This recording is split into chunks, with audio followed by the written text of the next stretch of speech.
खबर झांसी उत्तर प्रदेश से। झांसी में बीजेपी के पूर्व केंद्रीय मंत्री और पूर्व मुख्यमंत्री उमा भारती ने प्रदेश सरकार को घेरा। कहा कि गौशाला में गाय नहीं है सुरक्षित। माना गया कि प्रदेश में हो रही गौवंश की दुर्दशा, सरकार गाय को लेकर हो रही विफल।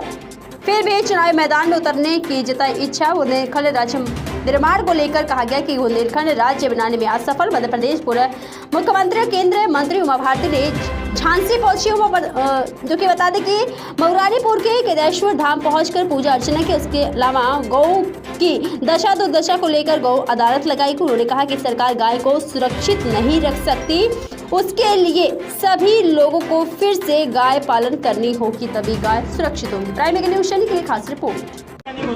थोड़ा जो चौकी कर देना पाँव। क्या संदेश देना चाहती है गौ अदालत? मैं गौ अदालत इसलिए की हूँ कि गाय स्वयं गुहार लगा रही है। भैया घुटनों के बल मत घुटनों के बल गौ स्वयं गुहार लगा रही है कि मेरा सम्मान करो, मुझे ठीक से रखो। सरकार की जिम्मेवारी में नहीं हूँ, मैं समाज की जिम्मेवारी हूँ। इसलिए आज ये गौ अदालत लगी है, जिसमें गौ ने भगवान केदारनाथ बाबा की अदालत में अपनी गुहार लगाई है। और अब ऐसे गुहार लगाने के कार्यक्रम शुरू हो जाएंगे। और मैं लोगों से अपील कर रही हूँ कि आप शराब छोड़ दीजिए और दूध पीना शुरू करिए। क्या संदेश देना है कि शराब के अलावा और क्या कुछ राजनीतिक? नहीं, इसमें राजनीति हो नहीं सकती। गाय को लेकर राजनीति नहीं, गाय के मामले में हम राजनीति ना करें तो अच्छा है। मेरी अपील है कि सभी राजनीतिक दल इस मामले में एकजुट हों। और गौवंश सबके लिए अनिवार्य है। गाय का दूध सबके लिए स्वास्थ्य के लिए ज़रूरी है। अच्छा ऑर्गेनिक फूड हिंदू मुसलमान सपा बसपा कांग्रेस सबके लिए ज़रूरी है। इसलिए इसमें राजनीति नहीं हो सकती। अगर मैं इसमें राजनीति करूँगी तो इस मुद्दे की महिमा ही खत्म हो जाएगी। दीदी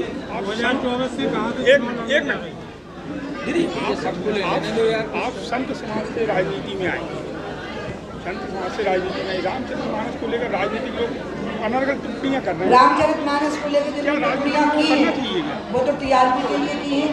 हाँ, इसके बाद आप पूछ लेना, ये पूछ लेंगे। वो तो एक व्यक्ति ने की है जिनका कोई महत्व नहीं है, लेकिन एक पार्टी के हैं वो जिसका बहुत महत्व है। और उस पार्टी के वो नेता हो गए हैं। पहले हमारे यहाँ से फिर वहाँ चले गए, हार गए वहाँ भी। उस पार्टी की चुप्पी जो है वो ये साबित करती है कि वो अभी भी कार सेवकों की हत्या की मानसिकता रखते हैं। क्योंकि ये वही पार्टी है जब शासन में थी तो कार सेवकों के ऊपर इनने सीधे शूट एट साइट का ऑर्डर दिया था कि गोली चलाकर मार दो इनको, जिसमें बहुत बड़ी संख्या में कार सेवक मारे गए थे। इसका मतलब वो उनकी मानसिकता आज भी विद्यमान है। बाकी उनके कहने से ना रामायण की महिमा घटने वाली है, ना उनके कहने से राम की महिमा घटने वाली, बल्कि उन्हीं की महिमा घटेगी। क्या मैम बहुत देर से बोल रहे हैं। 2024 में कहाँ से चुनाव लड़ने का? मैंने 1 साल पहले क्या हुआ, 1 साल पहले तक जितने देखो तो यही बात पूछ रहे, यही चर्चा कर रहा था। मैंने कह दिया था आज के बाद से मैं सवाल का जवाब नहीं दूंगी। और मैंने वो नोट पूरे प्रेस को भेज दिया कि अपने रिपोर्टर्स को कह दीजिए कि मुझसे सवाल ना करें, इसलिए अब नहीं हो सकता है सवाल। दीदी, गाय की रक्षा, गाय को सुरक्षित रखना, ये आप शुरू से कह रही है। और गाय का एजेंडा आपका आज का नहीं है, शुरू से है। आपने हमेशा गायों पे फोकस किया है कि गाय को सुरक्षित रखो, और उनके भरण पोषण को लेके हो या उनकी दुर्दशा को लेके आपने हमेशा बात की। एक आपका पुराना एजेंडा है बुंदेलखंड राज्य, जो आपने हमेशा गाय के साथ बुंदेलखंड राज्य की भी बात कही, लेकिन पिछले कई महीनों से आप उस पर कुछ अपने विचार रखिए। गाय से भी पहले बुंदेलखंड का मुद्दा मैं बोलती हूँ। गाय का तो अभी आया जब गौचर सब खत्म हो गए। बुंदेलखंड का मसला तो 1981 में लक्ष्मी नारायण नायक जी हमारे जो खजुराहो से सांसद हुआ करते थे, और मेहरोत्रा जी, अगर आपको याद, बहुत बड़े बड़े के साथ में। तो ये तो अंतर्राष्ट्रीय ग्रंथ है, रामायण तो मॉरिशस का राष्ट्रीय ग्रंथ है। इसलिए जो अंतर्राष्ट्रीय ग्रंथ है उसको राष्ट्रीय ग्रंथ बनाने का सीमा क्यों बनाना उसको? दीदी, अभी एक आपने सवाल के जवाब में कहा कि समाजवादी पार्टी की मंशा थी कि ये रामायण की चौपाई और इसको लेकर राजनीतिक मुद्दा बनाने। अभी हमने कुछ भी नहीं कहा। अखिलेश यादव की सहमति थी।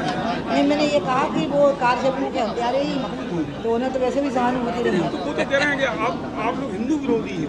अभी उन्होंने बनारस में कहा हमें उनसे कोई सर्टिफिकेट सबसे बड़ी हिंदू विरोधी नहीं, पार्टी। मुझे उनसे सर्टिफिकेट चाहिए ही नहीं, मुझे तो नहीं चाहिए कम से कम। बाकी बीजेपी के लोग अपना जवाब देते रहते हैं, मुझे नहीं चाहिए उससे सर्टिफिकेट। बागेश्वर धीरेन्द्र शास्त्री को क्या जेडी की सुरक्षा मिलनी चाहिए? संतों ने प्रस्ताव रखा है। अब अगर संतों ने प्रस्ताव रखा है तो संतों की बात में मेरा अधिकार ही नहीं है कुछ कहने का। बाकी मैं उनको धीरेन्द्र कृष्ण शास्त्री जी का बहुत सम्मान करती हूँ। वहाँ पर लोगों को आराम मिलता है, उनकी समस्याओं का निदान होता है। तो इसलिए वो जो कौन जी मानव जी थे उनकी समिति को मैंने कहा कि भैया हजारों लाखों लोग वहाँ लाभ प्राप्त कर रहे हैं तो तुम उनके मानवाधिकार से उनको वंचित कैसे कर सकते हो?